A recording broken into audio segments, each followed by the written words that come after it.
seja o nome do Pai, glorificado seja o nome do Filho, glorificado seja o nome do Espírito Santo de Deus. Desperta, Brasil, Brasil.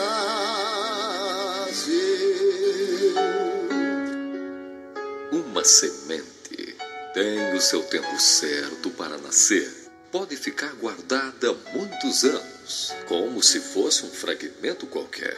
Mas quando alguém resolve lançá-la ao chão, logo que se vê, é o seu valor se manifestando em raízes, galhos, folhas, flores e o tão esperado fruto.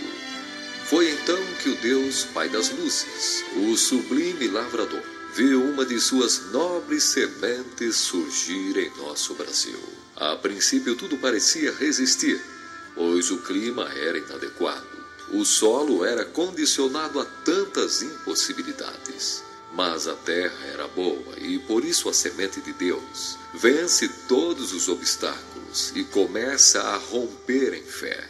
É certo que essa sementinha, mesmo num tempo de grandes desafios, é regada com muitas lágrimas de certeza e por isso começa a ganhar abrangência e profundidade.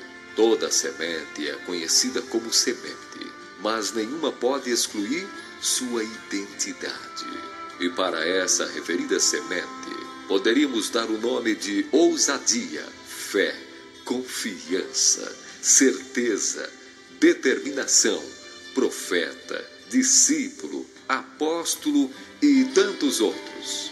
Embora sendo e se identificando com tudo isso, quis o dono da seara que se chamasse Manuel de Melo, o missionário do povo. E dentre tantos frutos valiosos que essa semente produziu, queremos hoje destacar um que veio a se chamar Igreja Evangélica Pentecostal, o Brasil para Cristo. E o fulgor dessa semente se espalhou, atingiu e serviu multidões com a palavra vivificadora do Evangelho de Jesus Cristo. Igrejas nasceram por todo o nosso país. Ministérios foram levantados e muitas barreiras derrubadas.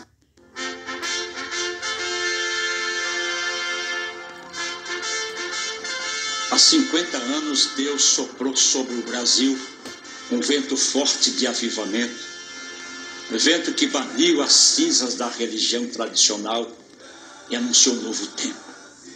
Vento que despertou labaredas de fogo, incendiando o coração do nosso saudoso missionário Manuel de Melo, espalhando suas chamas sobre uma equipe de homens cheios do Espírito Santo de Deus, que invadiram o Brasil, lotando as praças, as tendas, os cinemas, os teatros e até os estádios esportivos, pregando o Evangelho de nosso Senhor Jesus, expulsando demônios, curando os enfermos, desmascarando a adoração à imagem, a anjos, a criatura ao invés do Criador. No mês de março de 1956, iniciou-se a primeira igreja pentecostal brasileira, a Igreja O Brasil para Cristo. As igrejas evangélicas existentes até então foram fundadas por missionários estrangeiros que, junto com o Evangelho, trouxeram também a sua nobre cultura. Mas a primeira igreja de expressão nacional, fundada por um brasileiro, liderada por brasileiros e com uma identidade cultural brasileira, foi a Igreja O Brasil para Cristo.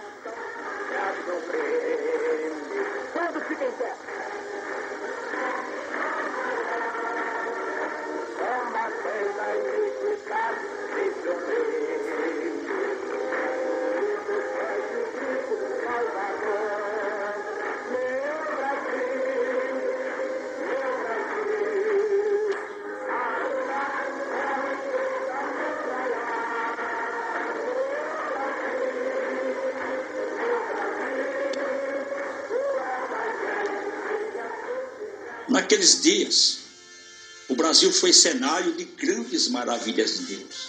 Testemunhos se espalharam pelos 4 cantos do país.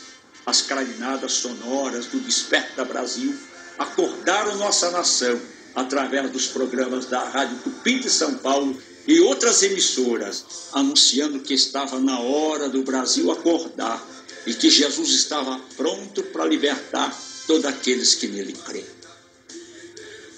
O Brasil despertou, orou, e Jesus começou a libertar o povo das garras de Satanás.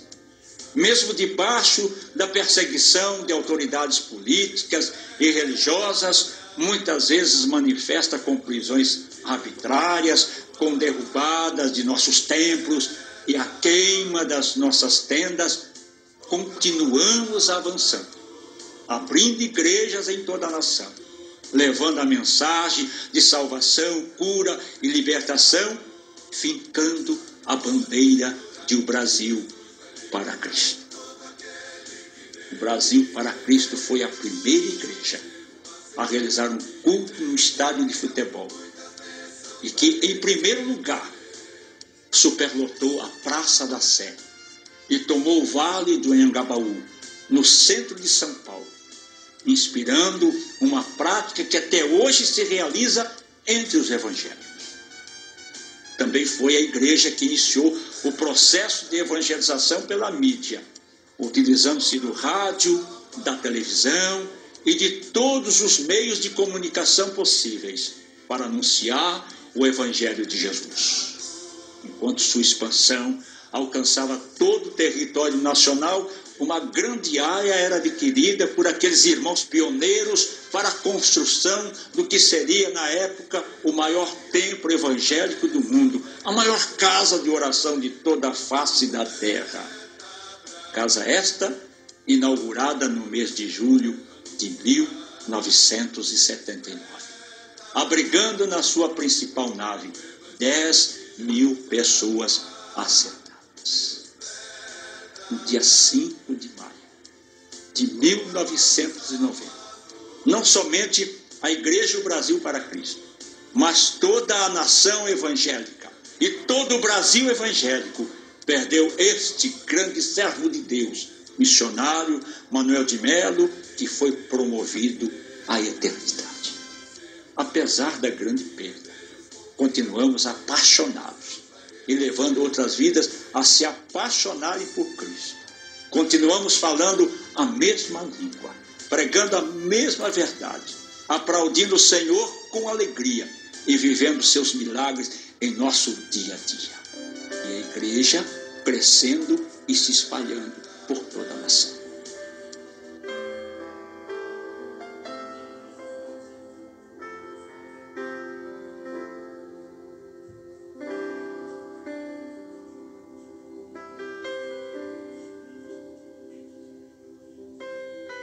Tudo começou em 1955, quando Manuel de Melo, um pregador de apenas 26 anos, reuniu em sua casa cerca de 40 irmãos e amigos, a fim de compartilhar uma visão que havia recebido de Deus ainda na infância.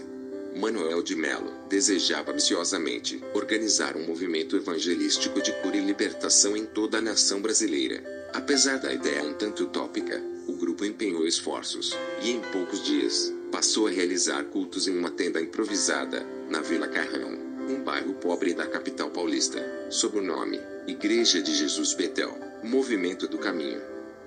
No ano seguinte, Melo inicia um projeto paralelo de evangelismo, desta vez através do rádio, uma iniciativa bem-sucedida que populariza imediatamente o seu ministério, numa atitude visionária, mesmo frente às críticas da liderança cristã que considerava o rádio um instrumento profano. O missionário, juntamente com o pastor Alfredo Rachid Góes, adere ao evangelismo radiofônico. E através da emissora Piratininga de São Paulo, conquista um número expressivo de ouvintes. O programa é um sucesso, e logo a Voz do Brasil para Cristo passa a ser veiculado internacionalmente pela Rádio Tupi, permanecendo no topo das pesquisas de audiência por 34 anos consecutivos. Maus trabalhos haviam começado, e a igreja intimada a providenciar a legalização do estabelecimento. Assim, no dia 3 de março de 1956, a instituição, unida a mais 3 denominações independentes, oficializa o início das atividades evangelísticas. deixa de se chamar Igreja de Jesus Betel, e devidamente registrada, passa a ser denominada Igreja Evangélica Pentecostal. O lema, O Brasil para Cristo, é incorporado ao nome oficial em 1974, e a patente é registrada em 1985, pelo pastor Ivan Nunes, na época o presidente nacional. Nos primeiros anos, o crescimento da denominação surpreendia a todos. Diariamente, Manoel de Melo recebia convites para a realização de cruzadas evangelísticas em todo o Brasil. Milhares de pessoas lotavam praças, teatros e estádios para vê-lo pregar. Por todas as cidades, onde a denominação realizava os encontros de milagres, jornais e revistas seculares estampavam manchetes como: um missionário faz curas na Praça Dantas Barreto, um paralítico ficou andando perfeitamente, um mudo falou com um repórter e uma verdadeira multidão presenciou os milagres de fé. Se por um lado a denominação crescia, já que diversos líderes de igrejas independentes pediam ingresso na convenção, por outro, o ministério sofria a oposição da própria comunidade cristã. Segundo o livro Vida e Obra do missionário Manoel de Melo, escrito pela jornalista Valéria de Melo, lançado por ocasião do Jubileu de Ouro da denominação, algumas atitudes escandalizavam a liderança conservadora. Este é o caso da liberação do uso de instrumentos musicais, como guitarras e baterias dentro do templo, e também a locação de teatros, estádios de futebol e casas de espetáculos para a realização de cultos de milagres. Segundo a jornalista, diversos pastores usavam os púlpitos para recomendar aos membros de suas igrejas a não comparecerem às reuniões realizadas nesses ambientes, mas nada parecia travar o crescimento. Durante a ditadura, cresceram também as acusações de curandeirismo e charlatanismo contra Manoel de Melo. No entanto, isso não o impedia de denunciar publicamente ou em fóruns internacionais, como no Conselho Mundial de Igrejas, os abusos e as injustiças do regime militar, que visava impedi-lo de anunciar o Evangelho. Mesmo sabendo que era vigiado e perseguido 24 horas por dia, não se calava diante das ameaças, afirma pastor Ivan Nunes, que conviveu com Manoel de Melo. Segundo Valéria, não eram raras as vezes em que o missionário dizia, em cima do palco, aos agentes da Polícia Federal aqui presentes: aviso, podem ligar os seus dispositivos de gravação, agora, porque eu estou pronto para iniciar a minha pregação. Uma ousadia que lhe custou 27 detenções, felizmente sem qualquer condenação. Mas as perseguições não foram apenas regimentalistas. A segunda onda de avivamento no Brasil, como ficou conhecido o período, trouxe descontentamento a muitas denominações, sobretudo a Igreja Católica. Nessa época, o Brasil viu a denominação lamentar a destruição de seus templos e edificações, como foi o caso do primeiro tabernáculo, construído num terreno cedido à igreja, pelo então prefeito de São Paulo, Ademar de Barros. Era 1959. Meses depois, inesperadamente, conforme o relato da edição 29 da Revista Moderna, o mesmo prefeito, num gesto de vandalismo, mandou homens pela madrugada para derrubar aquela casa de Deus. A violência, no entanto, só contribuiu para que a denominação pudesse ver a solidariedade do povo brasileiro.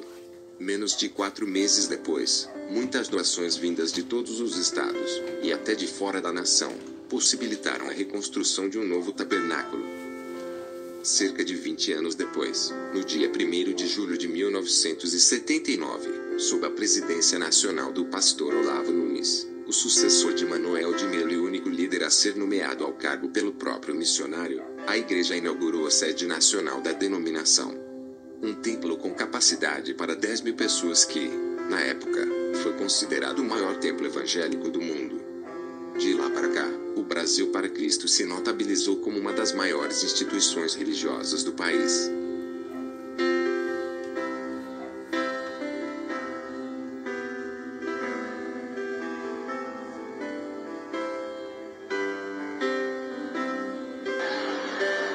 Será que esse sênior tem?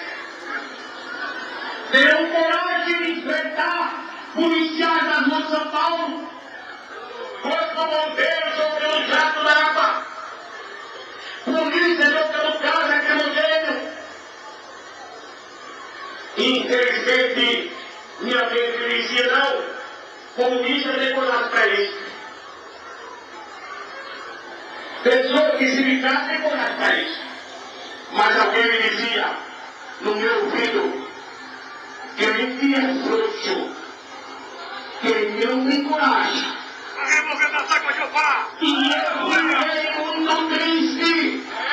Eu fiquei muito triste, porque eu leio na Bíblia que o povo mais corajoso da terra é o povo cujo Deus é o Senhor.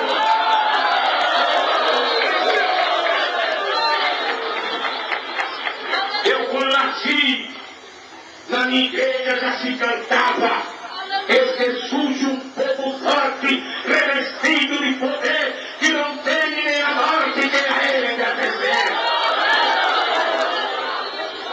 Quando eu nasci, eu trazia na igreja alguém cantando hipocritamente: os guerreiros se preparam para a grande luta.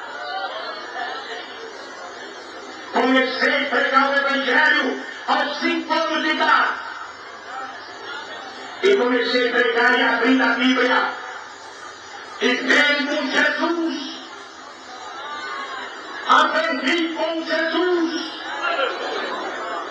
de um rei chamado Herodes, pelo qual Jesus não orava.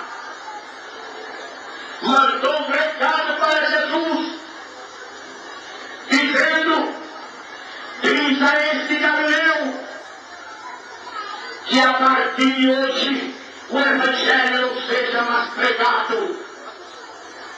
Eu aprendi com Jesus, que mandou a resposta para o Herodes dizendo: diga para aquela raposa, diga para aquela raposa que o Evangelho continuará sendo pregado.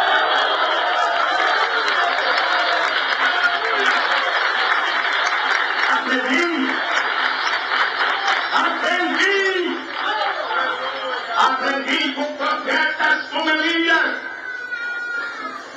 E quando o rei Acabe mandou o exército atrás dele e o trouxe preso à sua presença e perguntou a Elias: tu és o perturbador de Israel? Elias olhou na cara do rei: então, rei, perturbador de Israel é tu e a casa da tua mãe.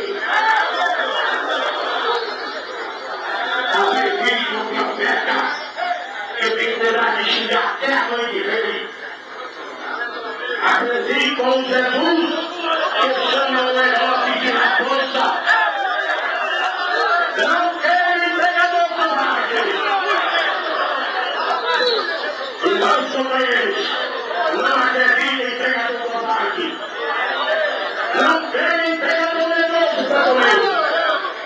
Não querem crente medroso, irmãos. A vinda de Cristo se aproxima.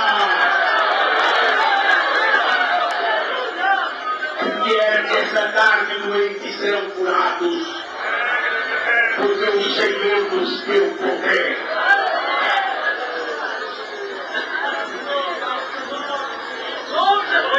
Completo o mês que vem 60 anos de idade. Dia 20. Comecei a pregar aos 5 anos de idade. Conheço governantes de 133 países do mundo.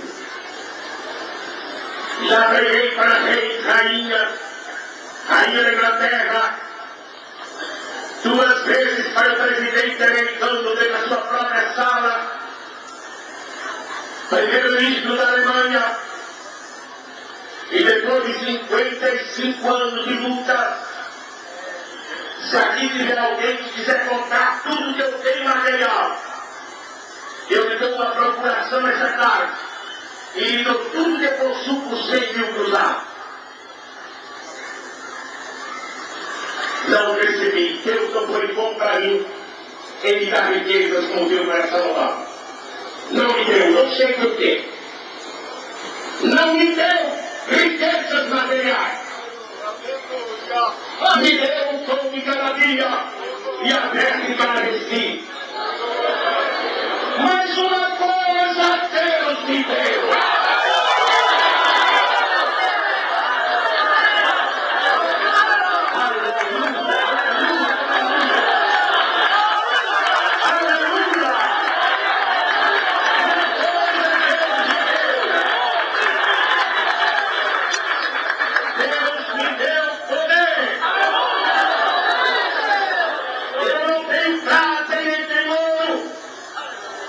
Mas o nome de Deus tem o poder.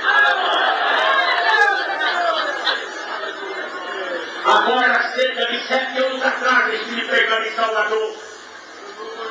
O estádio de futebol de conta.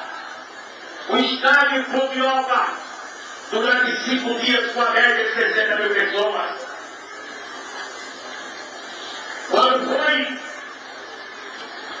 no terceiro dia, perdão, no quarto dia, Deus me deu uma mensagem que se referia ao poder da macumba e da feitiçaria. E todos sabem que estudou um pouquinho que Salvador é a sede mundial da macumba. Na capital tem cerca de 160 mil terreiros de macumba. Mas ele merece todo o nosso amor contra a feitiçaria, nunca contra o pecado, contra o pecador, mas sempre contra o pecado. Não direi. E quando eu terminei de pregar, dirigiu-se o Senhor alto de terra escura, todo de terno branco, a rosa enorme vermelha no peito, calçada de branco. E com ele vinha cerca de 12 mulheres baianas de saias regadas. Se dirigiu em frente ao palanque e tinha lá um capitão mantendo a guarda por conta do próprio forma de autoridade que interrompeu o trânsito, interrompeu tudo. E ele estava comandando aquela tropa. E ele veio com aquela mão enorme, um homem com 14 metros de altura. Estendeu a mão para mim, eu estendi a minha, ele segurou minha mão com aquela mão enorme, escura. E perguntou, sabe quem eu sou? Eu respondi para ele, muito cansado, lavado de suor, depois de ter atendido mais de 60 mil pessoas. Ele disse, eu sou o presidente da Federação Geral do Estado da Bahia de todos os terreiros de macumba. O senhor ainda é um jovem. Eu poderia destruir o senhor hoje, mas vou lhe dar uma oportunidade. Se o senhor amanhã,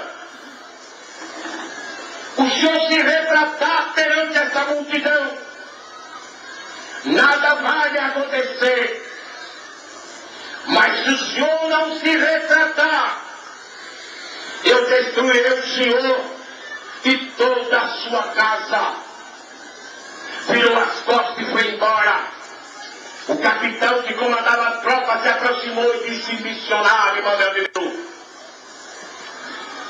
o senhor, pelo amor de Deus, vai fazer o que ele ordenou, não vai? Eu disse, por que, capitão? Porque esse homem aqui na Bahia, ele é temível, esse homem faz o que quer, ele é muito poderoso. Quero isso, porque só a desgraça vai ser muito grande. No outro dia, quando eu cheguei no estádio, aquele homem estava ocupando a parte da arquibancada à minha esquerda, todos vestidos de branco, e a informação que eu tive que estava acompanhado de 7.000 macumbeiros. Aliás, muito bonito. Todos de branco, uma rosa vermelha no peito. Lindo, lindo, lindo. Uma bengala na mão. E uma vela acesa na outra. Era um quadro lindo. Lindo. E quando ele veio, o capitão veio e disse, reverendo, o senhor está preparado para se retratar? E eu disse, senhor capitão, senhor comandante, eu irei subir naquele palanque. O que o meu Senhor mandar eu falar, eu falarei. Aleluia. Subindo falando. E ainda não tinha mensagem. O coral cantou. Uma banda das Assembleias de Deus tocaram hino. E aquele coral cantando no meu ouvido direito. A banda tocando no meu ouvido esquerdo. O pastor, como fez o pastor Gentil essa tarde, pegou o microfone e disse: agora vamos ouvir o missionário Manuel de Melo. Até aquele momento Deus não tinha me dado a mensagem. Quando eu me levantei e abri a Bíblia, Deus disse: meu servo, a mensagem desta noite eu quero que seja dada baseada no livro de Deuteronômio, onde diz o título: o Senhor dos Exércitos destruirá todos os feiticeiros da terra. Aleluia! Aleluia!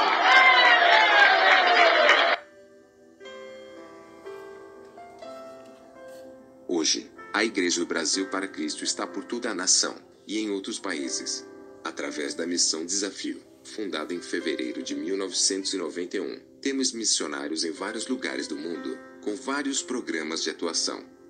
O programa Saturação Bolívia, o mais antigo da Missão Desafio, atende ao país mais pobre da América Latina, desenvolvendo um trabalho social arrojado no atendimento aos necessitados, entre eles, a Clínica Médica Bethesda. No programa Burkina Faso, é realizado trabalho nas tribos, atendendo as crianças com alimentação diária antes dos estudos, e também alcançando seus pais. A Missão Desafio trabalha também no envio de famílias de missionários para atuação no navio Logos Hope, com a responsabilidade dos cultos no navio, para uma tripulação de mais de 300 pessoas, que representam cerca de 50 nacionalidades diferentes. Somente a Missão Desafio representa o projeto Dalit Freedom Network no Brasil, que trabalha diretamente com os Dalits da Índia, um povo que é vendido como mercadoria, escravizado, que tem todos os direitos negados. Eles são um quarto da população indiana, aproximadamente 300 milhões de pessoas. O projeto começou em 2002 e já foram construídas 107 escolas onde estudam 25 mil crianças. Através de clínicas médicas e clínicas móveis, é levado assistência à saúde. A Missão Desafio tem trabalhos também no Peru, no Paraguai, na Argentina, no Uruguai, na Venezuela, na Espanha, na Itália, em Portugal, nos Estados Unidos, na Índia, na África.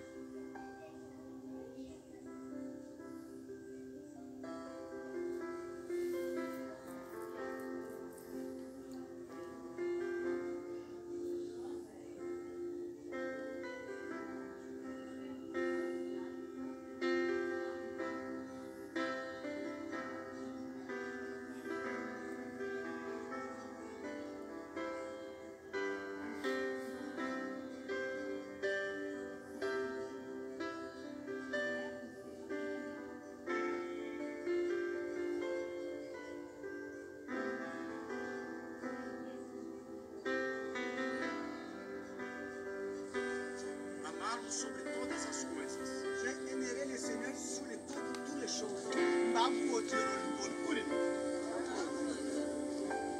E amar as pessoas como eu me amo.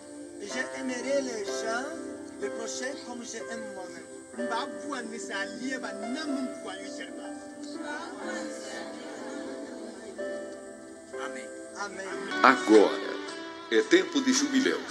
E por ele damos graças ao bom Deus por ter enchido tantos eleitos. E são igrejas que formam vidas e vidas que fazem o Rei Jesus ser glorificado. 50 anos que esta obra vem mostrando seu valor. Muitos não sabem as provas que esta obra já passou. Tentaram destruir os sonhos de um humilde pregador que com garra e muita força tudo isto sufocou. Queimaram nossa tenda, mas nada adiantou, pois ninguém pode destruir aquilo que Deus aprovou. Custou choro e muitas lágrimas, cadeias e perseguições. Hoje a chama está acesa, ardendo em nossos corações. Desperta, Brasil, a obra não pode parar. Desperta, Brasil, unidos pra comemorar e cravar nossas bandeiras, conquistar outros países e dizer ao mundo inteiro que somos um povo feliz. Desperta, Brasil, a obra não pode parar. Desperta, Brasil, unidos pra comemorar e cravar nossas bandeiras, conquistar outros países e dizer ao mundo inteiro que somos um povo feliz. Desperta, Brasil, desperta, Brasil, oh, oh. Desperta, Brasil, desperta, Brasil. Jesus cura, Jesus batiza com o Espírito Santo, Jesus destrói o poder das trevas, Jesus curou no passado, cura no presente e curará no futuro. Ele é o mesmo de ontem, de hoje e será eternamente. Queimaram nossa tenda, mas nada adiantou, pois ninguém pode destruir aquilo que Deus aprovou. Custou choro e muitas lágrimas, cadeias e perseguições. Hoje a chama está acesa, ardendo em nossos corações. Desperta, Brasil, a obra não pode parar. Desperta, Brasil, unidos pra comemorar e cravar nossas bandeiras, conquistar outros países e dizer ao mundo inteiro que somos um povo feliz. Desperta, Brasil, a obra não pode parar. Desperta, Brasil, unidos pra comemorar e cravar nossas bandeiras, conquistar outros países e dizer ao mundo inteiro que somos um povo feliz. Desperta, Brasil, desperta, Brasil.